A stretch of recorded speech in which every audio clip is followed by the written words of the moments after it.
வணக்கம் friends.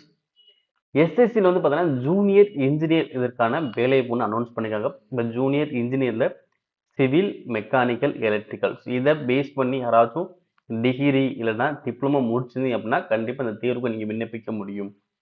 Okay, இதில் online apply பண்ணுற டேட் வந்து பார்த்தீங்க அப்படின்னா ஜூன் 30லேருந்து ஜூலை 21 வரைக்கும் நீங்கள் அப்ளை பண்ணிக்கலாம். ஜூன் 30லேருந்து ஜூலை 21 வரைக்கும் நீங்கள் ஃபீஸ் பே பண்ண லாஸ்ட் டேட் வந்து பார்த்தீங்கன்னா ஜூலை 22. ஓகேவா, ஜூலை 22 தான் லாஸ்ட் டேட். இதாவது நம்ம அப்ளிகேஷனில் கரெக்ஷன் இருக்குது, அந்த கரெக்ஷனை சரி பண்ணக்கான டேட் அப்படின்னு பார்த்தீங்கன்னா ஆகஸ்ட் 1லேருந்து ஆகஸ்ட் 2 வரைக்கும் டைம் கொடுத்துருக்காங்க. அதே மாதிரி இதற்கான ப்ராசஸ் வந்து பார்த்தீங்கன்னா இங்கேயே தெரிஞ்சிருக்கும், பேப்பர் 1 பேப்பர் 2. ஓகேவா, பேப்பர் 1 எப்போ நடக்க போகுதுன்னு பார்த்தீங்கன்னா அக்டோபர் 27 டு 31 நடக்க போகுது. பேப்பர் 2 வந்து பார்த்தீங்கன்னா ஜனவரி டு பிப்ரவரி 2024 நடைபெறும் அப்படின்னு சொல்லி அப்டேட் கொடுத்துருக்காங்க. அடுத்து இதுக்கான சேலரி எவ்வளோ இருக்குன்னு பார்த்தீங்கன்னா உங்களுக்கு ஸ்டார்டிங்கே பார்த்தீங்கன்னா ஸோ லெவல் 6 பொறுத்து 38,400லேருந்து 1,12,400 வரைக்கும் உங்களுக்கு கிடைக்க வாய்ப்புகள் இருக்கு. ஓகே, இது வந்து லெவல் 6 பொறுத்து உங்களுக்கான இனிஷியல் பே உங்களுக்கு இருக்க போகுது. ஓகேங்களா, அடுத்து இதுக்கான கல்வி தகுதி இதோட வயது வரம்பு என்னன்னு பார்க்க. இது வந்து ஜென்ரல் தான் வயது வரம்புங்கிறது. ஸோ இதெல்லாம் உங்களுக்கு ஏஜ் ரிலாக்ஸேஷன் உங்களுக்கு இருக்க தான் போகுது. இந்த கல்வி தகுதின்னு பார்த்தீங்கன்னா 1/1/2026 பொறுத்து. ஓகேங்களா, ஸோ ஃபர்ஸ்ட் வந்து பார்த்தீங்கன்னா பார்டர் ரோட்ஸ் ஆர்கனைசேஷன் பிஆர்ஓன்னு ஓகே, அதில் ஜேஇ சி. ஓகேங்களா, சினா சிவில். ஓகே, இதில் நீங்கள் சிவிலில் இன்ஜினியரிங் முடிச்சுக்கணும். அப்படி இல்லைன்னா 3 இயர்ஸ் டிப்ளமோ முடிச்சுக்கணும். நீங்கள் 3 இயர்ஸ் டிப்ளமோ முடிச்சிருந்தீங்க அப்படின்னா நீங்கள் என்ன பண்ணணும், 2 இயர்ஸ் ஒர்க்கிங் எக்ஸ்பீரியன்ஸ் வச்சிருக்கணும். ஸோ டிகிரினா அது இல்லை, ஆனால் என்ன அது டிப்ளமோ முடிச்சு நீங்கள் என்ன பண்ணிருக்கணும், நீங்கள் எக்ஸ்பீரியன்ஸ் வச்சிருக்கணும். இதே மாதிரி மெக்கானிக்கல், எலக்ட்ரிக்கல், மெக்கானிக்கல் நீங்கள் எலக்ட்ரிக்கல் இன்ஜினியரிங் முடிச்சுக்கலாம், இல்லை மெக்கானிக்கல் இன்ஜினியரிங் முடிச்சுக்கலாம். அப்படி இல்லைன்னா 3 இயர்ஸ் டிப்ளமோவில் முடிச்சிங்கன்னா நீங்கள் 2 இயர்ஸ் எக்ஸ்பீரியன்ஸ் வச்சிருக்கணும். ஸோ இதே மாதிரி தான் இப்போ ஒவ்வொரு கேட்டகரியுமே இருக்கும். ஓகேவா, ஸோ அவங்களை பொறுத்து ஏஜ் லிமிட் வந்து பார்த்தீங்கன்னா அப் டு 30 வயசு. ஓகே, 30 வயசு வரைக்கும் நீங்கள் அப்ளை பண்ணிக்கலாம் இங்கே. ஸோ அதே மாதிரி தான் ஃபர்ஸ்ட்டுக்குமே இருந்துச்சு. ஓகே, சில இதுக்கு மட்டும் பார்த்தா 32 வயசு வரைக்கும் வரும். ஸோ எதுக்கு 32 வரும்னா இந்த இடத்துல சென்ட்ரல் பப்ளிக் ஒர்க்ஸ் டிபார்ட்மெண்ட் வந்து பார்த்தீங்கன்னா ஜேஇ எலக்ட்ரிக்கல் சிவில் இதுக்கு மட்டும் பார்த்தீங்கன்னா அப் டு 32 வயசு வரைக்கும் இருக்கலாம். இங்கே என்ன பண்ணணும், நீங்கள் இன்ஜினியரிங் முடிச்சுக்கணும். இங்கே வந்து இன்ஜினியரிங் மட்டும்தான் முடிச்சுக்கணும் அப்படி தான் கொடுத்துருப்பாங்க. இங்கே டிப்ளமோ வரல. ஓகேங்களா, ஸோ அப்போ பார்த்துக்கணும். அப்போ ஒவ்வொரு போஸ்ட்டுக்கான தகுதியை பாருங்கள். அப்போ நீங்கள் டிப்ளமோ 3 இயர்ஸ் டிப்ளமோ, அதே மாதிரி சிவில், எலக்ட்ரிக்கல், மெக்கானிக்கல் இதுலேயும் முடிச்சுக்கணும். அதே மாதிரி இன்ஜினியரிங் அதில் முடிச்சுக்கணும். நீங்கள் டிப்ளமோ இருக்கக்கூடிய பட்சத்தில் என்ன பண்ணணும், சில இதுக்கு நீங்கள் எக்ஸ்பீரியன்ஸும் வச்சிருக்க மாதிரி இருக்கும். ஓகேங்களா, அடுத்து அது வேகன்சி பார்த்துலாம். எவ்வளோ வேகன்சி அனௌன்ஸ் பண்ணிங்க பார்த்துலாம். ஸோ மொத்தம் 1340 வேகன்சி அனௌன்ஸ் பண்ணியிருக்காங்க. 1340 வேகன்சி அனௌன்ஸ் பண்ணியிருக்காங்க. ஸோ இது படி ஆட்கள் எடுக்க இருக்காங்க. அடுத்து நேஷனாலிட்டி இந்தியன்ஸ் இருந்தாலும் போதுமானதா. ஏஜ் லிமிட்ங்கிறது அப் டு 30 வயசு அப்படின்னா அது எப்படி இருக்கும்னா 2/1/1996க்கு பிறகு 1/1/2008க்கு உள்ள. ஓகேவா, 2/1/96 டு 1/1/2008 இந்த 2 தேதிகளுக்கும் நடுவில் நீங்க இருந்தீங்கன்னா நீங்க அப்ளை பண்ணலாம்.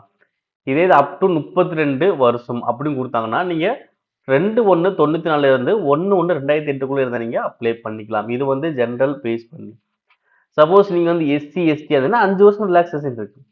ஓபிசினா 3 வருஷம். இதே பிடபிள்யூபிடியில் ஜென்ரல் இடபிள்யூஸ்னா 10 வருஷம், ஓபிசினா 13 வருஷம், எஸ்சி எஸ்டி எத்தனை வருஷம் 15 வருஷம் உங்களுக்கு ரிலாக்ஸேஷன் இருக்கு.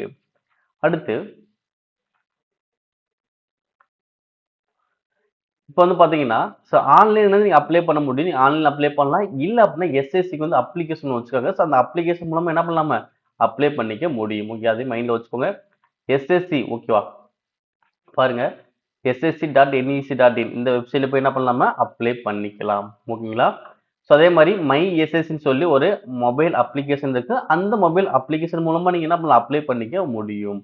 ஓகேங்களா, இது இந்த வருஷம் தான் புதுசாக கொண்டு வந்துருக்காங்க. நீங்க என்ன பண்ணலாம் மொபைல்ல இருந்து கூட என்ன பண்ணலாம் அப்ளிகேஷன் மூலமா ஈஸியாக நீங்க அப்ளை பண்ணிக்க முடியும்.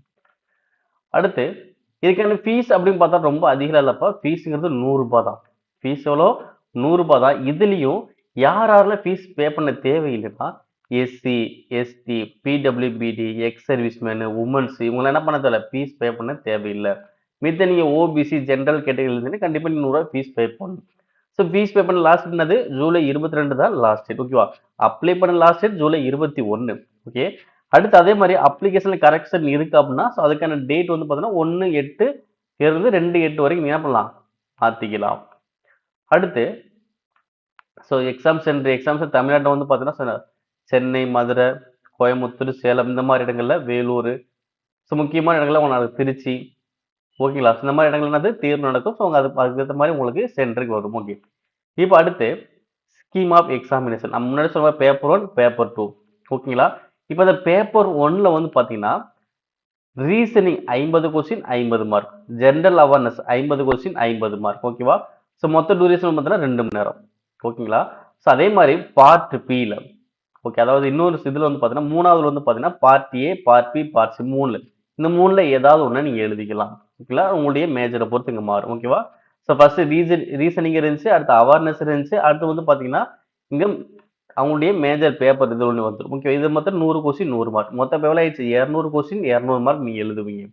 மொத்தம் 2 மணி நேரம் தான் எக்ஸாம், ஓகேங்களா? ஸோ இது வந்து பேப்பர் 1. அதே மாதிரி பேப்பர் 2ல இங்கேயும் பார்த்தோன்னா இதுவும் சிபிடி மெத்தட் தான். இங்கேயும் அதே part A, part B, part C, இந்த மூணுல ஏதோ ஒன்று எடுத்து எழுத போறீங்க. இங்கே அது 100 கொஸ்டின் 300 மார்க், இங்கே 2 மணி நேரம் தேர்வு, ஓகேவா? நீங்க ஸ்கிரைப் வச்சு எழுதுனா உங்களுக்கு டைம் வந்து இன்னும் இன்க்ரீஸ் ஆகிக்கும், அவ்வளோதான். நீங்க அதை வச்சு எழுதுனா மட்டும்தான், ஓகேங்களா? ஸோ இந்த வச்சு தான் இப்போ ஆட்கள் எடுக்க இருக்காங்க, ஓகேங்களா? ஸோ அப்படி ஏஜ் லிமிட் அப்படிங்கிறது ஜென்ரல் அப்படின்னு பார்த்தா 30, 32 வரைக்கும் இருக்கு. அப்போ ரிலாக்ஸேஷன் இருக்கு. அதே மாதிரி அப்ளை பண்ண last date July 21, fees paper last date July 22. இதுக்கான ப்ராசஸ் எப்படி இருக்கும் பார்த்தா செலெக்ஷன் ப்ராசஸ் பேப்பர் 1, பேப்பர் 2, இதை வச்சு தான் ஆட்கள் இருக்காங்க. ஸோ அதே மாதிரி பார்த்தீங்கன்னா இதுக்கான ஃபீஸ் பே பண்ணுறதுக்கான அமௌண்ட் வந்து பார்த்தா 100 ரூபா மட்டும். இதுவும் ஜென்ரல் ஓபிசியில் உள்ள ஸ்டூடெண்ட்ஸ் மட்டும் தான் அப்ளை பே பண்ணுவாங்க, மற்ற யாரும் பே பண்ண தேவை கிடையாது, ஓகேங்களா? இந்த வேலைவாய்ப்புக்கு விருப்பம் தகுதியும் உள்ளவங்க கண்டிப்பாக அப்ளை பண்ணுங்க. உங்க நண்பர்களுக்கும் கண்டிப்பாக ஷேர் பண்ணுங்க. நன்றி.